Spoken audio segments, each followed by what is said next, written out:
Question है, two trains A and B start simultaneously from station X and Y towards each other. Okay देखो, दो objects A and B एक दूसरे की तरफ चलना शुरू करते हैं एक ही वक्त पर। ठीक है जी, इस पॉइंट पर आकर मिल जाते हैं। ए यहां से यहां पहुंचा, उसके बाद यहां से यहां पहुंचता है कितने आवर्स में, 9 आवर्स में। ये क्वेश्चन में लिखा हुआ है, समझ गए। अच्छा, बी बच्चे यहां से यहां पहुंचा, उसके बाद यहां से यहां पहुंचता है कितने आवर्स में, इसके बारे में लिखा है 4 आवर्स में।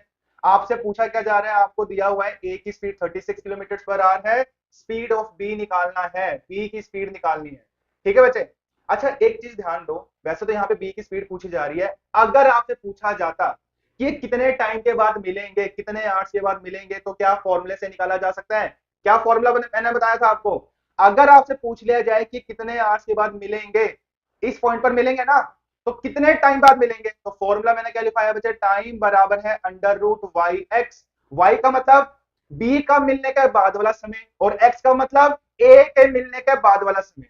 तो ये बन जाएगा बच्चे अंडर रूट 4 into 9, तो अंडर रूट 36 मतलब 6। तो दोनों के दोनों ऑब्जेक्ट जो है 6 घंटों के बाद मिल जाएंगे। आया समझ की नहीं आया। ठीक है, इस सवाल में वैसे पूछा नहीं हुआ, लेकिन अगर पूछा जाता तो इस तरीके से निकाल सकते थे। ठीक है जी। अच्छा, अब दूसरी बात करते हैं स्पीड्स का रेशियो। स्पीड्स के रेशियो के लिए भी मैंने फॉर्मूला आपको लिखवाया है। स्पीड्स का रेशियो बराबर है स्क्वायर रूट ऑफ, ऊपर आप रख देंगे बी के मिलने के बाद वाला समय, नीचे आप रख देंगे एक्स के ए के मिलने के बाद वाला समय। समझ गए। तो ये रख देंगे बच्चे, ऊपर आ जाएगा जी 4, नीचे आ जाएगा 9। ये बन जाएगा कितना बचे, 2/3।